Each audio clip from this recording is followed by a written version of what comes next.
And we're here to celebrate the first League of Professional Theater Women Awards celebration and Big Mingo. My name is Maxine Kern. I'm Lorca Paris. Good evening. Each of these awards tonight has a glorious history with us. Details that this award is usually given to either an emerging director or a producer or a creative director of a work of cultural diversity who has worked in professional theater for at least 5 years. And the nice thing about Mayan is she's all three. I guess I'm here as an artist, as a producer, and as a woman of color.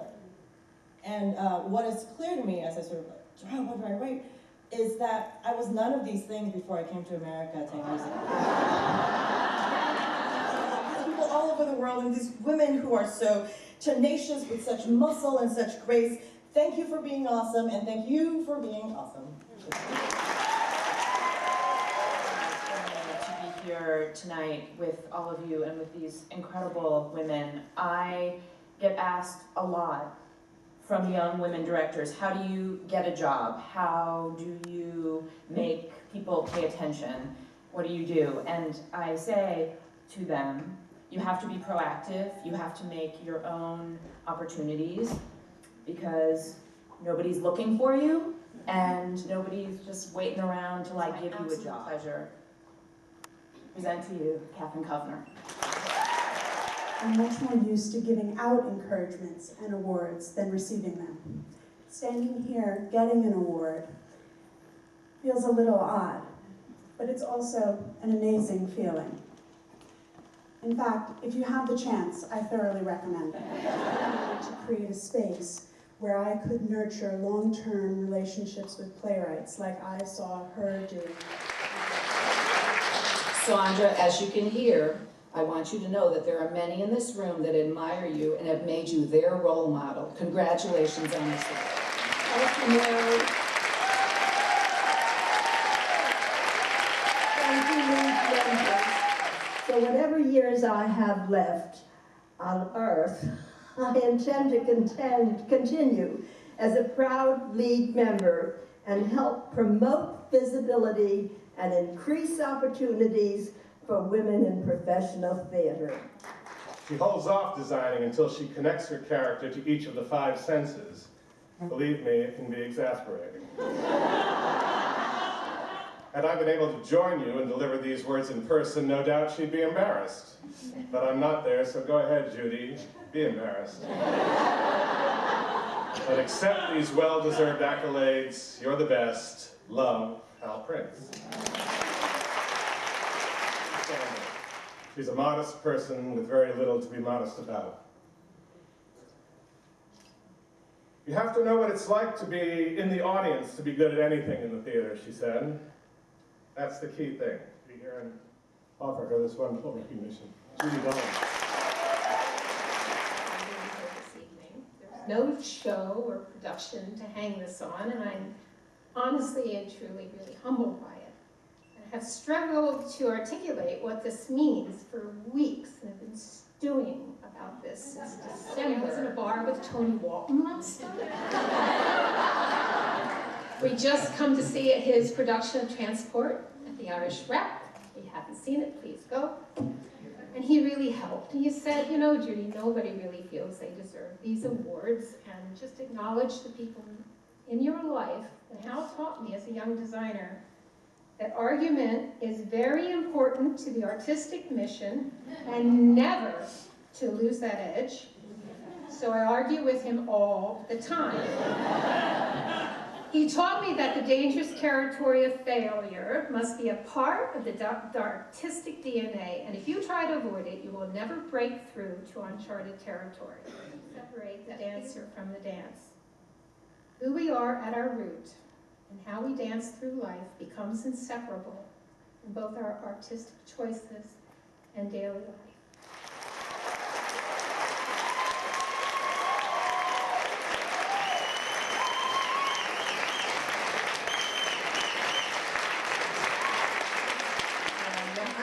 A bit of a fish out of water here, as someone utterly bereft of any talent whatsoever in, around, on. I believe that culture is a very undervalued, although undervalued yet extremely powerful component of diplomacy and international relations, encouraging women to vote through theater. So when you see the results, you will know that many, many more women are voting, thanks to Joanna.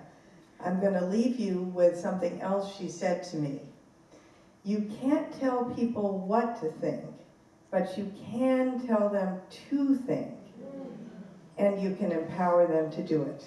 So Joanna. I was working in a refugee camp in Kosovo, and a doctor from Doctors Without Borders observed us, and he told us later, you know, he said, we're providing the means for human survival, food, medicine, shelter, but you are providing food for the soul. You are restoring their humanity. And so I said, let me write that down. He says that it is not allowed in Islam to sell your daughter. She must, in fact, agree to any marriage. This is the rule of the religion. And the father, of course, he didn't know this. Most people don't know this. They only go by custom. They've never read the Quran. Because even if they could read, it's written in Arabic, it's not their language. So of course they don't. You're right. Such and such doesn't like you. And she said, but what I saw yesterday, you gave away your power to her. Never do that. You have power. Never give anybody your power.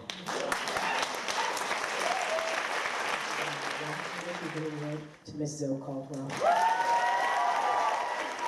I think it is fair to say that I am a woman.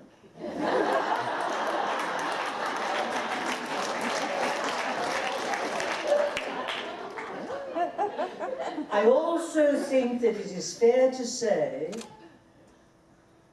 that I am a professional in the theatre.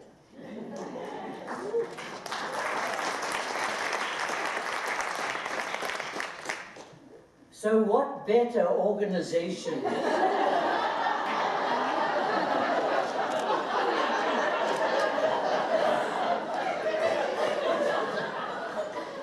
to be honored by than the League of Professional Theatre Women. And I didn't know the true definition of the word league.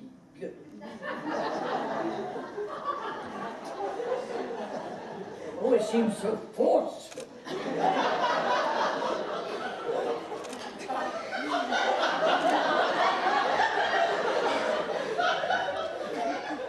A league.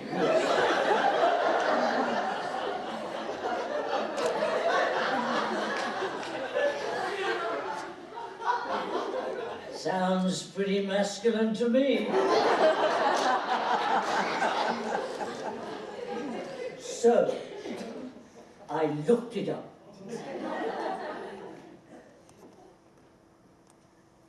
And I was quite moved by what I found. An association of individuals having a common goal with an agreement for mutual help. That sounds like theatre to me. And women. So thank you. Thank you.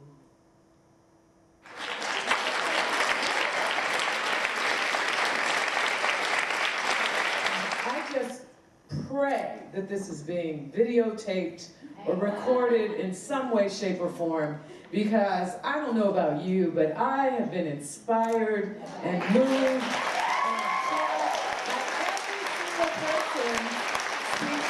The presenters and the awardees. Thank you all so very much for sharing tonight. Just amazing.